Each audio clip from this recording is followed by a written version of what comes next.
আসসালামু আলাইকুম এভরিওয়ান। গরুর কলিজা ভুনা রেসিপিটি দেখব আজকে আমরা কিভাবে খুব সহজে গরুর কলিজা ভুনা করা যায় সেটি আজকে আপনাদেরকে দেখাবো।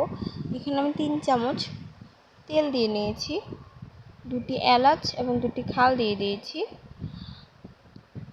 আধা কাপ পরিমাণ পেঁয়াজ দিয়ে দিয়েছি। আপনারা আপনাদের স্বাদ অনুযায়ী দিয়ে নেবেন। খুব ভালোভাবে লাল করে ভেজে নিতে হবে। তো আমার ভাজা হয়ে গেছে।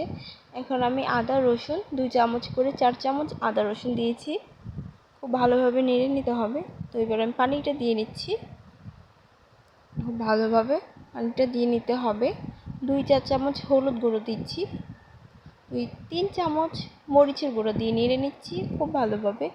ধনিয়া গুঁড়ো 2 চামচ, জিরে গুঁড়ো 2 চামচ, লবণটা স্বাদ মতো দিয়ে নেবেন। খুব ভালো কষানো হয়ে গেছে। আমি এখানে কলিজাটা দিয়ে ভালোভাবে নেড়ে নিয়েছি। এখন ঢেকে দিলাম।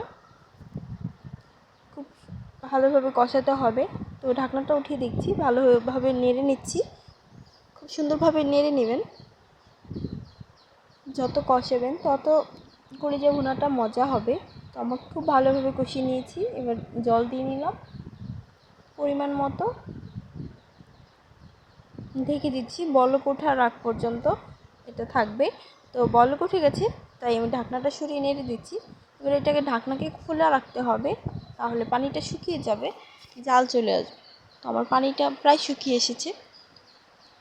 একদম কষা কষা করতে হবে। পানিটা যতক্ষণ না শুকাবে ততক্ষণ জাল করবেন, নাড়তে থাকবেন যাতে করে নিচে লেগে না যায়।